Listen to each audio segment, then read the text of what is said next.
essa defasagem tecnológica que se vê na segurança pública, na saúde, na educação. Nós estamos muito defasados tecnologicamente em São Paulo, diante do que já existe. Eu não estou querendo, não é rocket science aqui, não estou querendo trazer um negócio que não existe. Estou querendo trazer um negócio que está em algumas cidades do país, em alguns estados do país, e que podem dar um choque de eficiência rápido. Em 1, 2 anos você já colher os frutos de novos procedimentos na área da saúde, na área da educação, na área da segurança. Então, eu tenho visto com muita preocupação os indicadores do Estado, finanças, economias, segurança, saúde, educação. Os dados estão muito preocupantes, né? Nós estamos caindo posições no ranking nacional em vários tópicos e eu acho que está faltando uma visão mais ousada aqui de choque de gestão da administração pública. O que eu acho, sinceramente, é que as coisas de lá para cá evoluíram um pouco, tanto no município quanto no Estado. Eu não vejo o mesmo ritmo de mudança que eu vejo, e aí falar, é fácil falar, porque você não está lá na frente, mas eu estou comparando com outros estados, entendeu? Quando eu falo isso, eu mandei uma equipe técnica passar algumas semanas no Piauí para entender como é que a fila andou no Piauí, numa velocidade incomparável com os outros estados da federação. É uma coisa que chama atenção, porque o Piauí é um caso que a gente precisa analisar. O Rafael Fonteles, que é um amigo de mais de 20 anos, é um geninho da matemática, fez IMPA, é considerado uma cabeça muito brilhante. E ele é um gestor extremamente dedicado. O que aconteceu agora na educação, só para citar um exemplo dessa semana, o Piauí figura entre os melhores sistemas de ensino público do Brasil. Passou São Paulo, imagina, um estado que tem infinitamente menos recursos que São Paulo, deixou São Paulo para trás e está entre os sistemas de ensino, entre os mais bem colocados sistemas de ensino público. Não estou falando da rede privada, estou falando da pública. E São Paulo, enquanto São Paulo caiu 2, 3 posições, dependendo do indicador, o Piauí foi lá para frente, está em 4º lugar, figurando entre os melhores sistemas de ensino. Então, nós botamos 100 bi a mais no orçamento da saúde no 4º ano. Foi subindo, né, até atingir 100 bilhões. No 4º ano era 100 bi a mais do que... Isso significou, basicamente, aumentar 70%. A verba da saúde, você desconta 20% de inflação, foi 45%, 50% de aumento real do orçamento da saúde. Isso foi distribuído nas regras da comissão tripartite. Não teve favorecimento para nenhum governador, nem desfavorecimento. O que significa dizer que nós ampliamos o orçamento da saúde de todos os entes federados, incluindo São Paulo. Mas enquanto no país o aumento das cirurgias eletivas, por exemplo, foi de 42%, aqui foi de 32%. Então, eu acho que nós temos um caminho em São Paulo para percorrer no sentido da eficientização do atendimento. Nós estamos ainda, tem muitos serviços em São Paulo que estão na época do telefone fixo. Eu não estou brincando. Às vezes você tem que ligar para alguém para saber se tem leito, ligar para saber alguma coisa. E, assim, imaginar que você não vai ter um centro monitorando a disponibilidade do serviço, integrado a essa altura do campeonato, que é o que o Piauí tem, não faz muito sentido. Então, eu acho que nós temos que fazer um investimento pesado nessa área e a integração tem que ser global, tem que ser do SAMU. O SAMU não é custeado pelo Estado, o Estado não entra. É um dos poucos estados da federação que não entra no rateio do SAMU. E eu estou falando assim, desde o pronto atendimento, desde a ambulância, passando pelas UPAs, passando pelos hospitais, nós temos que integrar esse sistema de maneira efetiva.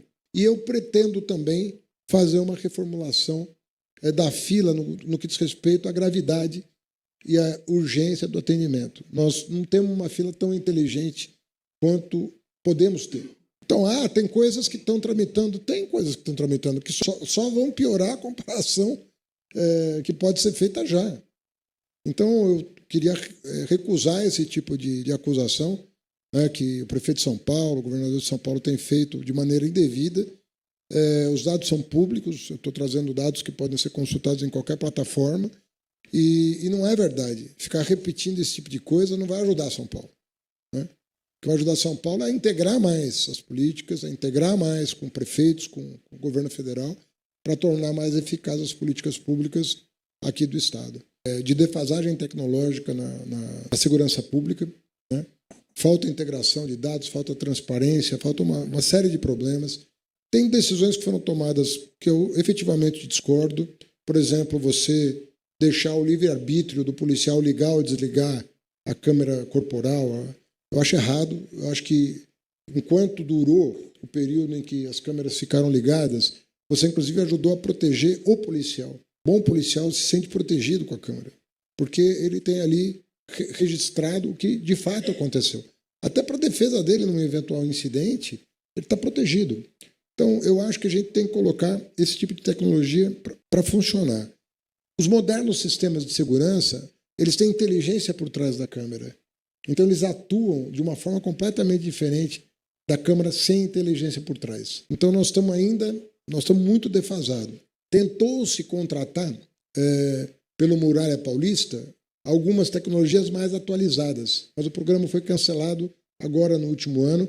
Eles estão tentando a toque de caixa agora fazer um edital, e que eu acho que até foi suspenso pelo Tribunal de Contas do Estado, porque parece que ele estava um pouco direcionado, um pouco fechado demais.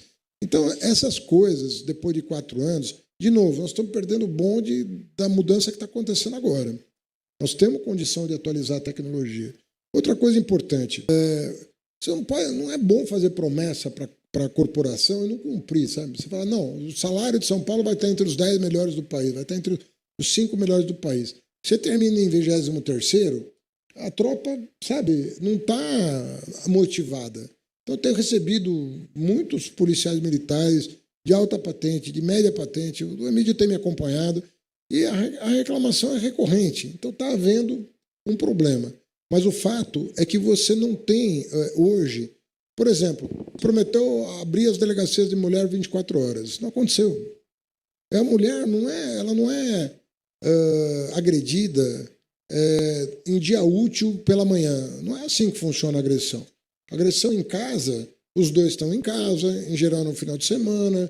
Então, se você não tiver um atendimento rápido e se não tiver um serviço social, e aí vale o posto de saúde, vale a escola, vale tudo, para reportar suspeitas de maus tratos, né? Tem gente que chega com hematoma e diz que caiu da escada, né? E porque está com medo do marido de apanhar de novo. Mas a pessoa que é treinada para receber a pessoa, né? A agredida, a mulher agredida, ela pode reportar uma suspeita. Porque se ela for em outro posto de saúde no mês seguinte e dizer que caiu da escada de novo, um alerta vai ser ligado. Falar, mas peraí, o que está acontecendo? Então nós precisamos modernizar a maneira de atender as pessoas, a maneira de abordar o tema da violência dentro das casas e no espaço público. Então, no espaço público, você precisa de mais inteligência. A ocupação do espaço público, civil, pela polícia militar, ela tem que operar à frente do crime e não atrás do crime, como é hoje, com essas câmeras sem inteligência instalada. Isso dá para fazer também. A outra coisa muito importante é asfixiar financeiramente o crime organizado. E você não vai fazer isso defendendo a autonomia do Estado, porque é um absurdo você recusar a cooperação da União invocando a autonomia do Estado. Como assim?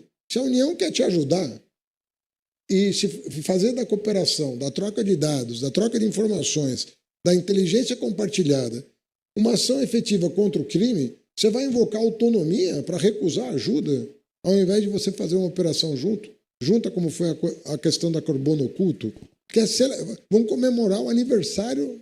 Eu acabei de vir do almoço com a Receita Federal, estão programando um aniversário de 1 ano da carbono oculto, porque ali foi um divisor de águas de como tem que operar a Polícia Federal, a Receita Federal, o COAF, Ministério Público, Polícia Militar, para combater o crime.